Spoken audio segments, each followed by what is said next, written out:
ассалому алайкум шунавандагони радиои Тоҷикистон ва бинандагони он дар шабакаҳои иҷтимоӣ.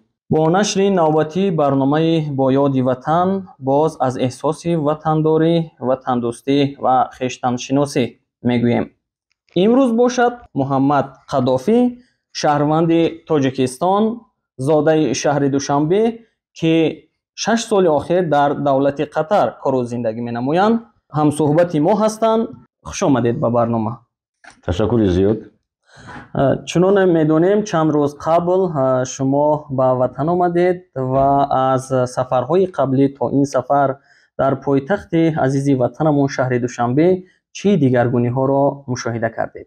Аввало мехостам саломи гарму дуруди муҳоҷирон, ҳамватаноне ки бурун аз марзи Тоҷикистон дар давлати Қатар зиндагонию таҳсилу фаъолият мекунам ба мардум истифода бурда аз шароити имрӯза бирасонам ва ҳатман суханҳои гарму ширини вазифадорони мо, кормандони сафорати ҷумҳурии Тоҷикистон ки ҳама ҷониба дастгирии мардуми тоҷикро берун марз мекунанд, бирасонам.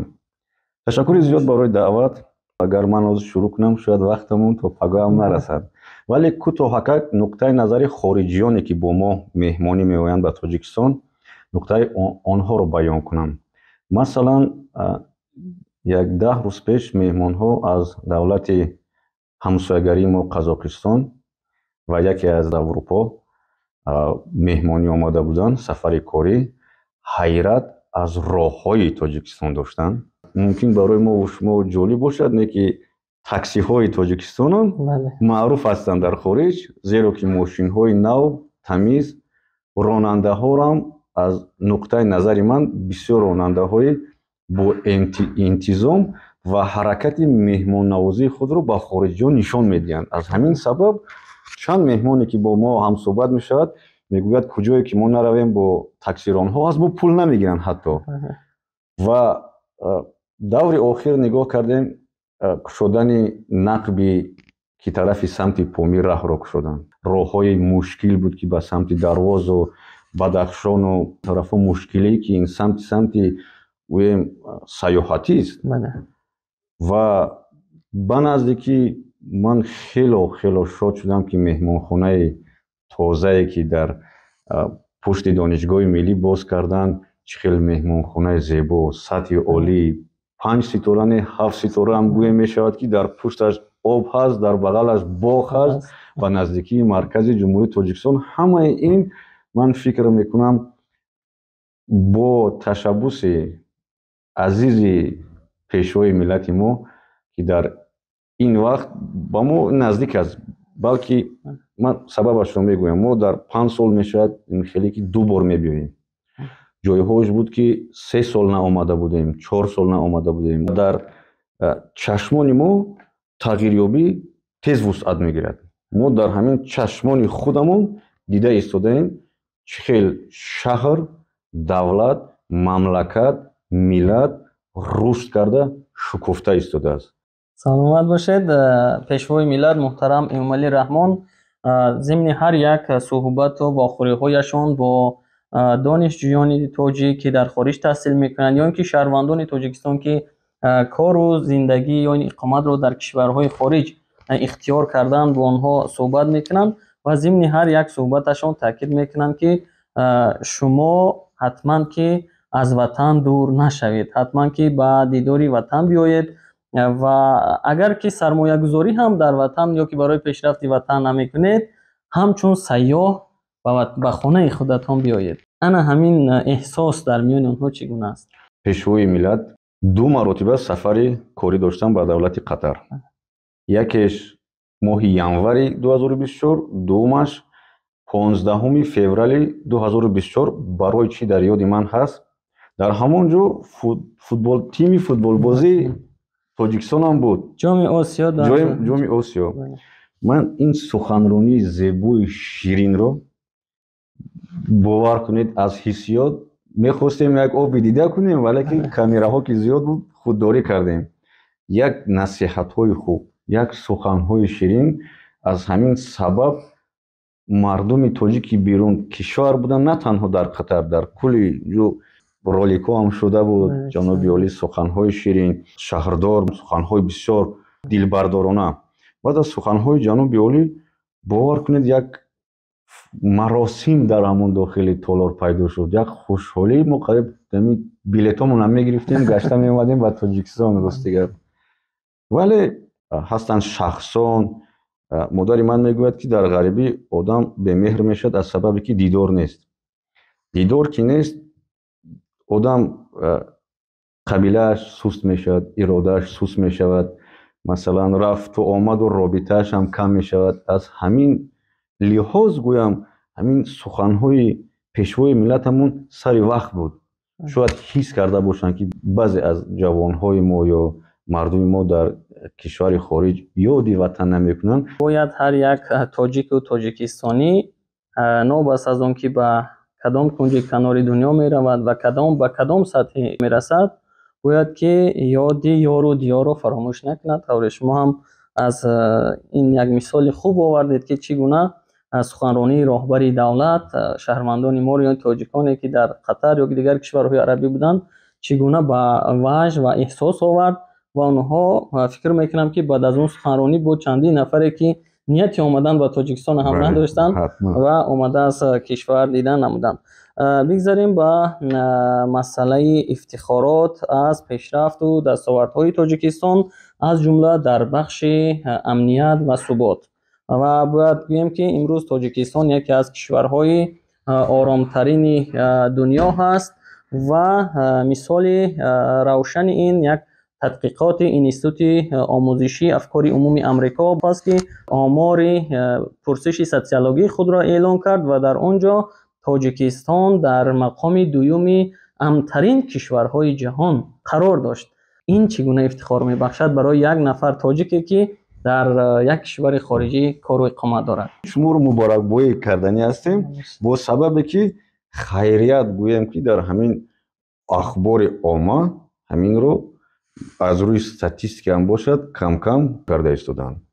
мо бо фикрронии худро якҷониба кардем, хостем бо як номаи дигар равон кунем, ки на танҳо сифати гӯем амн, балки шаҳри Душанбе айни ҳол барои шахсан ман, шахсе ки дар хориҷи кишвар зиндагӣ мекунад, агар донед давлатҳои араб рӯзона бисёр гарм аст, мардум шабона истироҳату кору қаҳванӯшӣ шабона бисёртар вақт мешавад. на танҳо амн, ин зарур аст амният, валекин аз нуқтаи назари сайёҳӣ ҳам гирем, шаби Душанбе ҳамин хел шаби зинда, шаби зебо.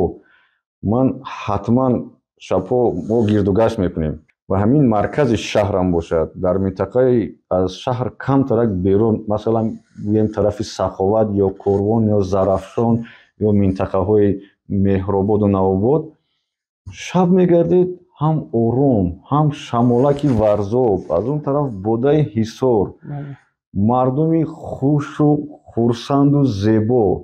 баъд ҳамин бисёр раҳмати калон бар хонумҳое ки ҳамин тозагии шаҳрро нигоҳубин мекунанд.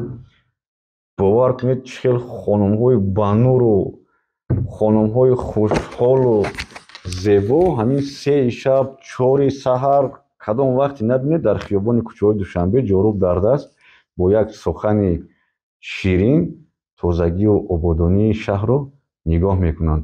ташаккур ба шаҳрдорамон, ки дар вақти кӯтоҳ обрӯю ва эстетикаи шаҳрро мутобиқи эстетикаи стандартҳои байналмилалӣ ҷо оварданд.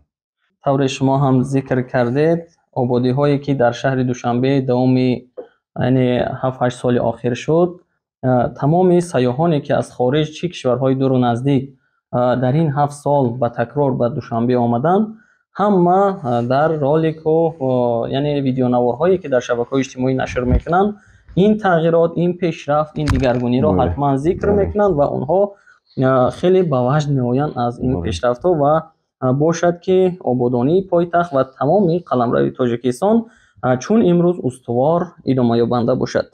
ба огоҳии мо шумо барои то ин сатҳ расидан ва то рафтан ба давлати Қатар роҳҳои пурпечу тоб ва мешавад гӯем ки نه اونقدر هموار و آسان رو هم پشت سر کردید که این آغاز می شود از مهاجرت مهنتی با فدراسیون روسیه، سفرهای سیاحی به ترکیه، به لاتویا، لیتوا، همچنین با پولشا و همچنین در لیبیا هم شما بودید. حتی رسیدید به سطح راهبری یک شرکت بروکری. مقصد ما چی است؟ در وضعهای گوناگون اقتصادی و اجتماعی قرار داشتید. در همون حالتها احساس وطن دوستی یا که یاد وطن در شخص چگونه ظهور میکند؟ اکنون غریبی بغیر از سختی، بغیر از دلتنگی، یاد وطن، یاد فرزند و خانه و اویله هیچی ندارد.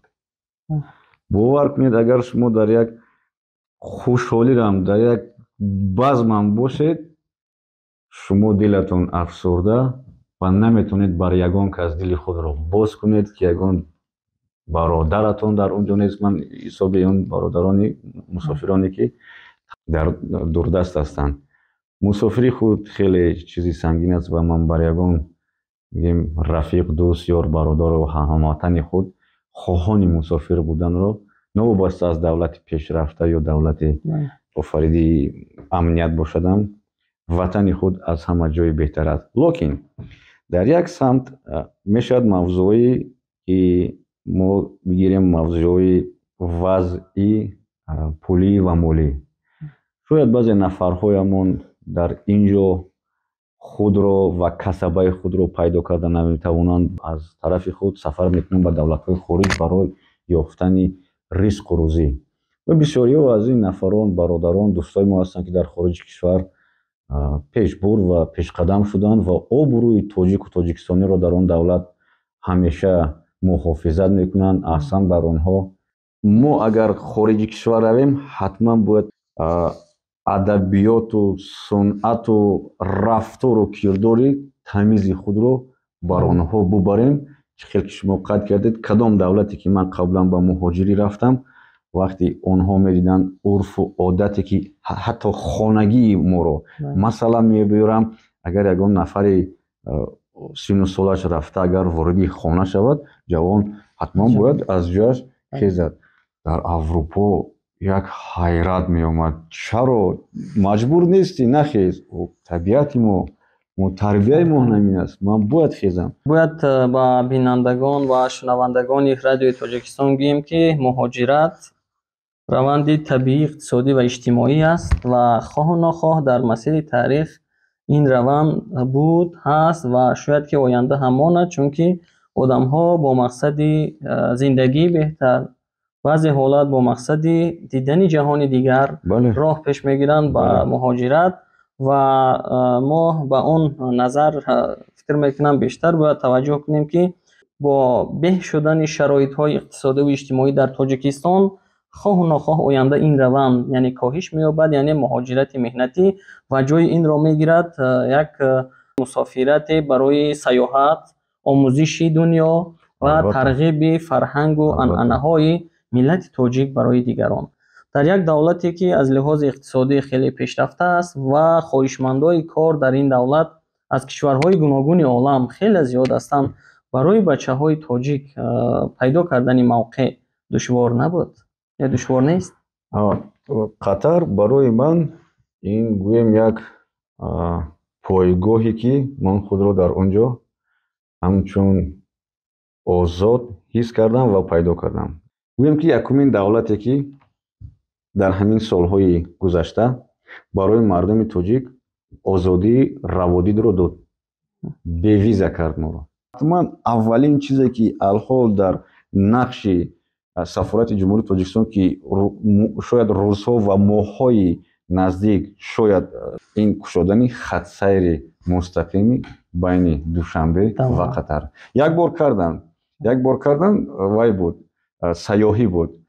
فلایتیجی یکی از شرکت ها میفروختن 5 روزه 7 روزه. خطا نکنم همون شب روزی که جام آسیا برگزار شد. بله اون وقت جام آسیا، من قصه جام آسیا را کنم، مردم دولت های عرب میدونستن تاجیکستان چیز کیست، ولی از پیش ندیدم این آمدن زیبایی، این توقیای رنگ و برنگ، این موسیقی ҳамин иштирок кардем, шумо моро дидед, мо кӣ ҳастем. ҳайратовар буд мардуми араб, ин мардуми тоҷик, ин хеле мардуми аввало зебо, ҳамин хубсурат, хубгуфтор, мусиқӣ, дастгирӣ, на танҳо мо тими худро, ҳама тимро, куҷое ки дар футбол тоҷик буд, ҳамун тимо дастгирӣ мекард. ҳам парвоз боз шуд, ҳам визаро аз мо байн гирифтанд. То ҳанӯз мардуми тоҷик як моҳ метавонад бе ягон маҳдудияту бе ягон мушкилӣ вориди Қатар шавад. Агар гӯем барои кор, таҳсил, бисёр таҳсил барои забономӯзӣ нағз аст. Барои чӣ? Барое ки Қатар бобати хондан сиёсати худро аз дин, аз сиёсат, аз сақофат дур кардааст. Аз ҳамин лиҳоз шояд мо тавсиярам надиҳем, балки агар ки шумо мақсади хондани донишгоҳҳои хориҷиро дошта бошед, ҳамон давлатҳоеро қабул мекунед ки дар он ҷо ифротгароӣ кам бошад, миллатпарастию сиёсат ҳамин чизо дар мобайн набошанд. яъне аз андешаи шумо бармеояд ки Қатар инсониятро дар ҷойи аввал гузоштагааст дар кор, таҳсил ва муносибат миёни миллатҳои гуногун. Ва барои шунавандагон ва бинандагони радиои Тоҷикистон бояд ёдовар шавем ки муносибатҳои дипломатӣ миёни Тоҷикистон ва Қатар соли 1994 барқарор шудааст ва соли 2012 як нахуст шуда Қатар сафорати худро дар Душанбе ва баъдан як сол баъд соли 2013 Тоҷикистон сафорати худро дар Қатар боз намуд ки самари онро мо дар тавре ки шумо гуфтед бардоштани раводид барои шаҳрвандони Тоҷикистон аз тарафи Қатар, ҳамчунин иштироки ду давлат дар лоиҳаҳои муштараке ки дар Тоҷикистон амалӣ мешаванд ва ҳамчунин сармоягузориҳои Қатар ва бахшҳои иқтисоду энергетикаи Тоҷикистон ҳам ҳаст ки ин самараи он талошҳои роҳбарияти олии ду давлат пеш аз ҳама ҳаст.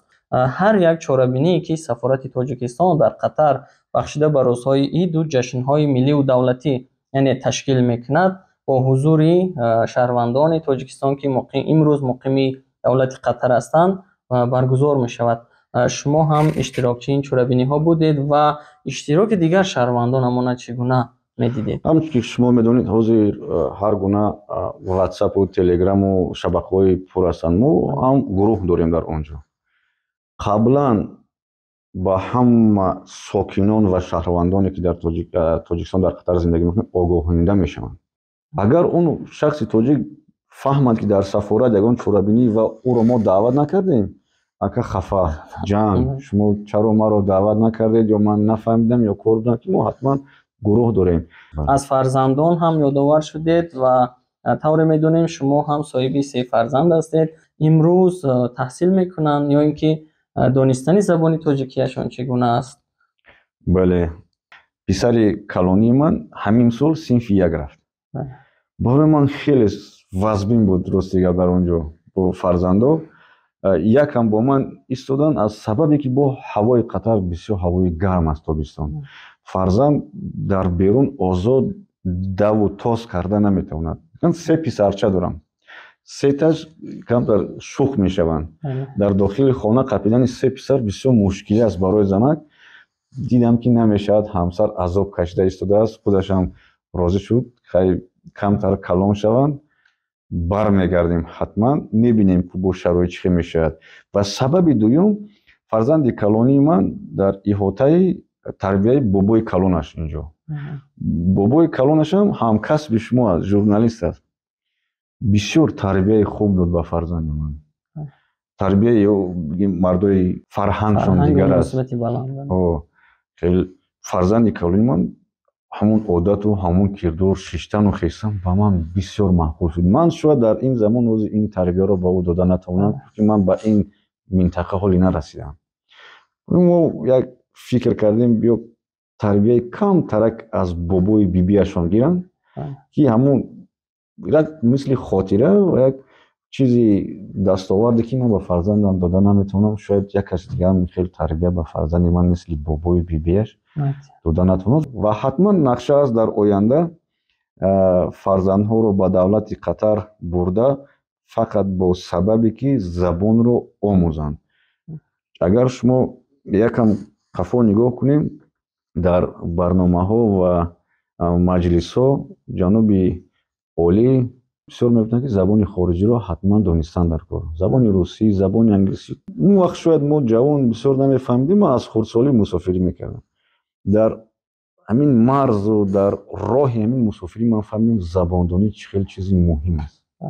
гуфтори хуб, лавзи ширин, лавзи донистани забон дар хориҷи кишвар тамаддуни мардуми миллатро нишон медиҳад, ки ҳамин фарзанди миллат, яъне илмам дорад, адабам дорад, ақлам дорад ва обрӯи миллати худ дар пеши як хориҷ ки ту забони онро медонӣ якам ҳиссиятовар аст. Аз ҳамин сабаб мо мехоҳем ки фарзандони худро забономӯзишонро дар ҳамон давлате ки ҳамон забонро мехоҳанд, на танҳо арабӣ, ҷо англисӣ ҳаст, ҳиндугӣ аст. Дуюм, гум накардани забони фарҳангу миллату тоҷики худро. Ҳаст оилаҳои зиёд ҳастанд, ман бисёр дидам оилаҳое ки дар он фарзандон дузабона ҳастанд. Яъне гапашон на ба тоҷикӣ маълум аст, на ё англисӣ ё арабӣ, масалан ё забони хориҷӣ ки дар ҳамон давлат зиндагӣ мекунанд. кӯдак худаш намедонад чӣ хел гап занад. пиёла принесӣ, масалан ҳамин хели суханҳо ҳам шунидаем. Якум соле ки ҷаноби сафир таъин шуданд, ҳамин хели пешниҳод карданд ки дар дохили сафорат, пешниҳоди мо буду, сафир бисёр дастгирии сахт карданд ки дар дохили сафорат ё берун аз сафорат як ҳуҷрае, як клубе, як хонаи як омӯзиши забони тоҷикӣ. бале, забону урфу одату тоҷикӣ бо китобҳои тоҷикӣ, бо ҳамин нақшу нигори тоҷикӣ мо ҳатман боз кунем. ҳамин ҳозир равиш рафта истодааст. ҳозир ҷамъгир бо ман аз ин ҷо сафаре ки қатар мекунам, як варақ гӯям ки дархост, тоқӣ, ҷоми, китоб, бо аз ҳама чизе ки барои ман ҷолиб аст дар ҳамин давлатҳои хориҷ, бисёри давлат, бисёр дар Аврупо дидам ман ин чизро. фарҳанги миллати тоҷик чӣ хел шумо аз қурутобу шакаробу ош гуфтед, ҳамин табақи чӯбӣ, ҳамин куҷое наравам давлати хориҷ, бародарон ё ёрон ё дӯстоне ки ҳастанд илтимос мекунанд як табақи чӯбӣ, ки ресторанҳорам ҳаст, масалан ҳама шароит ҳаст, лекин бо даст аз ҳамон табақи чӯбӣ як қурутоб, шакароб, фатирмаскак ё шӯрбо хӯрдан як ҳиссиёту ёди шояд кӯдакӣ ё ҷавонӣ бар ҳамон миллату мардуми ғариби мо ба сар ояд. саломат бошед. Дар масъалаи тавсия додан ба нафарҳое ки мехоҳанд дар Қатар ё таҳсил кунанд ё ки ба кор раванд, чӣ чизро бояд донанд? бисёр масъалаи ҷиддӣ ва муҳим барои ҷавонони ҷумҳурии Тоҷикистон, ҳар надорад писар, духтар, ҳастанд духтарҳое ки дар Қатар таҳсил мекунанд ва баргашта омаданд, на танҳо забони арабӣ, касбиятам омӯхта истодаанд. аввал муҳим интизом, урфу одати худ, дунболи урфу одати як кас давидан номаъқулист. урфи одати худро хушрӯ бар интизоми худро нишон бидӣ, сухану муомилаи хубро нишон бидӣ, дар ҳама кунҷи дунё хушбахт мешавӣ. барои масалан таҳсил баъзе аз донишгоҳҳои давлати Қатар бисёр шароитҳои нағз омода кардааст барои ҷавонон таҳсил гирифтан ва Қатар худ давлате ки гӯем пешрафтаву байналмилалӣ аст дар соҳаи сиёсату иқтисод. Дар Қатар зуд эстетикаи хориҷиро ёд гирифта ба Тоҷикистон овардан мумкин аст. Масалан гӯем дар кори меҳмонхонаҳои панҷситораҳа фарзандони тоҷик, писарбачаҳои тоҷик метавонанд дар меҳмонхонаҳои Қатар як сол ҳадди аққал кор кунанд, маоши хуб гиранд, барое ки Қатар ҳам маоши хуб медиҳад, ҷойи хоб, хӯрдан ва бурдани овардани коргар аз хона ба ҷойи кор. Дар ҳамин як сол гӯем муҳоҷири ҷавони тоҷик ҳам забонро ёд мегирад дар ҳамон меҳмонхона, ҳам эстетикаи бо хориҷӣ рафтору кирдор кардан онро ёд мегирад, менеҷменти бурдани тиҷорати меҳмонхонаро ёд мегирад ва гирифта ҳамон илмро омада бар дар Тоҷикистон татбиқ мекунад. Ҳаминро ман расонидани ҳастам. саломат бошед. Мехостам як чиз дигарро фаҳмам. таваҷҷӯҳи мардуми Қатар ба мусиқии тоҷикӣ ва волейболи тоҷикӣ чӣ гуна аст? Намедонам аз куҷо сар кунам. Аввал сабабе ки қатариҳо ба ҷамъгири фарҳангии ҷумҳурии Тоҷикистон меоянд, аввало таоми миллии Тоҷикистон, ҳамин бо лаҳҷаи арабӣ гуфта намедонам, аш ягон нома ки мерасад мо суҳбат мекунем, занг мезанам, Муҳаммад лабай мо фаҳмидем фарҳангӣ мешудааст, медонам оё Наврӯзи истиқлолият ҳамаша медонам кай мешавад, хеле мешудааст, аш мешавад, самбуса мешавад. Хай акун гапа бай мебаранд ки фикр накунам мо барои авқотошон мераем, бо охир ба мусиқӣ мешавад. Баъд мо барнома тайёр мекунанд, рақсу бозӣ, кӯдакҳо барои меҳмонҳо. Акун мусиқии тоҷикӣ ман шояд инҷа набошад ягон ҷое ки ман фаҳмонам то чӣ қадар то куҷоҳо рафтагист. Меҳмонҳо мебиёнд, ҳамеша толори калон мо мегирем, монитору хушрӯ аз мо фақат дастархонамон як 20 метр мешавад. дастархони тоҷик доим густурда аст. Дароз чанд намуд самбо хонумое ки дар он зиндагӣ мекунанд дар хона мепазанд, аммо дастии хонагӣ. Агар бо донед занҳо чӣ аз ман бамазатар гуфта аз рақобат мешавад. ҳамин толор бӯи авқот, бӯи як бомазагӣ мехӯрам ҷам вай хат, яъне қонуну қоидаи худро вай кардан дар ҳамин ҷамъбастиҳо. Арабо ҳамин меҳмонҳо сафоратҳои Фаронса бисёр меояд, сафорати якун Қазокистон, Ӯзбекистон ҳатман дар мо ҳастанд. меҳмонҳое ки худи дохили қатарӣ аз вазир сар карда то шейхҳои муқиме ки ширкатҳои шахсӣ доранд ҳама вақт ҳастанд. баъд аз хӯрдан даст дар пеши бар фақат аз монитори калон табиати Тоҷикистонро фақат мо мемонем, ҳамин дарахтҳои зардолу нишон метиҳем, як ҳиссиёт тамошо мекунам, мегӯям ин Тоҷикистон аст. Албатта Тоҷикистон, бо зардолузори Исфара шумоли бувайоша надидем. Як ҳиссиёт мешинам, баъд ҳамин мусиқӣ ки сар мешавад, мардо, занҳо, хонумҳо, духтарҳое ки дар он таҳсил мекунанд, ҳама рақсу бозӣ, вақтамон хуш ва аз хушии мо онҳо ҳаловат мебаранд. саломат бошед. мо дар хусуси яъне дар самтҳои гуногун суҳбат кардем, аммо дар мавриди имрӯз ба чӣ кор машғул ҳастед худи шумо напурсидем. агар имкон бошад барои шунавандаҳон дар мавриди корҳое ки имрӯз дар Қатар анҷом медиҳед суҳбат кунед. бале, таҷрибаи кории мо дар вақти тӯлонӣ ҷамъгир шудааст, аз сабабе ки дар ҳар мақом, дар ҳар вазифа мутарҷимӣ тарҷумонӣ мекардем. Якам аз сиёсату якам аз тиҷорат ва иқтисод омӯхтем ва ин моро овард ба минтақае ки мо айни ҳол дар Қатар ҳам ширкати гӯем ки баровардани алюминий, ширкати майда ки дар як моҳ аз 100 то 1000 тонн алюминий истеҳсол мекунем. Алюминий мо мегӯем ки дуюм дараҷа, яъне ҳамун ошғолҳои берунии алюминийро ҷамъ карда алюминий тоза коркард мекунем. ин ҳам ба тозагӣ ҳамун минтақае ки мо зиндагӣ мекунем асосӣ дорад ва ҳам аз сабабе ки шароит фароҳам аст ва баҳр ҳаст, мо метавонем бори худро ба давлатҳои хориҷ экспорт кунем. ин яке аз раванди мо. Раванди асосии мо ин консалтинг, яъне масалан як марди тоҷик ба Қатар ки омад, дунболи ягон ширкате ки ӯро кӯмак кунад барои ворид кардани маҳсулоти худ ба бозори Қатар, кушодани ширкат, ворид кардани масалан технологияи ҷадид ба бозори ҷадид ё ёфтани сармоягузор. Мо бояд ҷалби сармоя ба Тоҷикистон кунем, на ба сабабе ки мо хоҳони бигзор пули як вай сармояи хориҷ бар дигар давлатҳо боз кардани бозори ҷаҳониро ба мо мусоидат мекунад. яъне як шаҳрванди хориҷ ки дар ин ҷо ширкат боз кард ва бошро бар дигар давлат экспорт кард, мусодират кард, давлатҳои хориҷ бовараи ноки тиҷоратӣ ба давлати мо зиёд мешавад. Рейтинг мегӯем дар ин хусус. Ва кори мо ҳамин аст.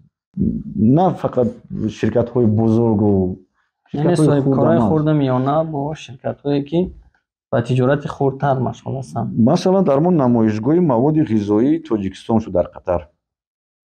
Як сол пеш тақрибан аз ҷониби вазорати рушди иқтисод овардан асали тоҷикиро. Мо вақти фаҳм мондем ба ҳамун харидор ки шакар дар Тоҷикистон аз асал қимматтар аст, бовар намекунад. Баъд шудем, нишон додем. Онҳо дар маҳсулот бисёр зираку пухта шудаанд. Медонанд чандин солҳо ки давлати пешрафт аст, сифата бисёр хуб мефаҳманд. Асали тоҷикиро дар ҳамун намоишгоҳ 7 кас, як судонирам буд, гӯем ки муаллимашонро овардан аз Судан, қатариам буд, саудигиам буд, ҳамин қадар онро об мекунанд, мечархонанд, намефаҳманд чӣ хел асал аст. ҳамин маззаашро мечашанд, ҷисмошон суст. Бисёр ки табиат нест дар он ҷо, як чизи ҳамин асли табиатӣ агар вориди ҷисми онҳо, организми онҳо мешавад, организм он чиз мефаҳмад.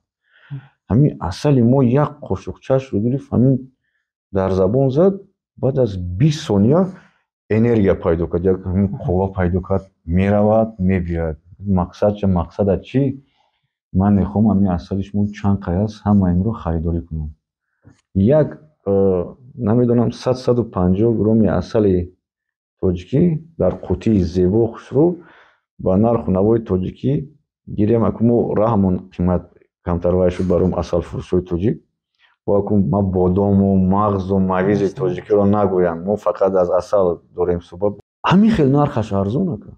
Дар бозор мо вай кардем, як 50 грамми асали намедонам аз кадом давлат овардагӣ, тақрибан аз $30 то $50 мерасад дар Қатар. Аз интернетам дида мешавад. Аз мо асали 150 грамм дар як чизи хушрӯ, тамиз, ягон ҷои камбудиш нест, масалан аз $10 то $20. бо ҳамун буду бошу ваяш бо хароҷоте ки то хатар мерасад. Бале, мо камтар ҳаминро кафш карда, аз ҳамин сабаб омадем ба як минтақае ки ҳамун деҳқонам набошад, байнраве ки байни деҳқону хориҷ мебурдаги ширкатҳои боркашонӣ ҳастанд, ба онҳо ҳадақал фаҳмонем ки хай ҳаминро як афту андомашро зеботар кун, нархаша камтар болотар кун, ки ҳатман ин савдо мешавад. ба ту фоида мешавад ки ба бозори ҷаҳонӣ кор карданро мефаҳмӣ. чӣ аст дар дили шумо ки мехоҳед ба шунавандаҳо ва бинандаҳои радиои Тоҷикистон бигӯед? сухани охирон ки сабаби ҳузур шудани ман дар ин ҷо аз чӣ буд? Як рӯз дар сафорат ҷамъ шудем ва суҳбати дӯстӣ медоштем ки бобати ҳамин ватанра ва ду рубоии устод шодравон Лоиқ Шералӣ якҷо карда ба як ғазал табдил додем, ки мегӯяд: бар мадфини модарам чу гул бигзорам, ман мӯи сафеди хешро бишморам, чун панҷаи хуршед сарам сила кунад, аз панҷаи нарми модарам ёд орам. Олам ҳама ҷо, вале ватан дар як ҷост. ҳар санги ватан мисоли ҳайкал зебост. Олам ҳама ҷо азиз, лек бар ман модар яктост, Тоҷикистон яктост. Ташаккури зиёд. Ташаккури зиёд ба шумо ки даъватро пазируфтед, ба суҳбат омадед, аз таҷрибаи зиндагӣ ва аз таҷрибаи кори худатон гуфтед. фикр мекунам ки шунаванда ва бинандаи радиои Тоҷикистон аз ин суҳбат чизе ба худ бардошта метавонад ва мо ҳам дар симои шумо барои тамоми тоҷикистониҳое ки имрӯз дар хориҷ пайи кор, пайи таҳсил ва пайи зиндагӣ ҳастанд, барору муваффақият ва тавфиқ мехоҳем ва бошад ки иттиҳоду сарҷамъии тоҷикон дар ҷаҳон, дар тамоми кишварҳо ҳамеша пойдор бошад ва ҳеҷ газанде ба ин иттиҳод, ба ин сулҳе ки миёни тоҷикон чӣ дар хориҷ ва чӣ дар дохил аст, ҳеҷ газанде нарасад. шунавандагони гиромии радиои Тоҷикистон, бояд ёдовар шавем ки шумо нашри навбатии барномаи با یاد وطن را از رادیوی تاجیکستان و شبکه‌های اجتماعی آن شنیدید و همچنین دیدید. و مهمان امروز برنامه ما بودند محمد قدافی، شهروند تاجیکستان که طی چند سال اخیر در دولت قطر کار و زندگی میکنند.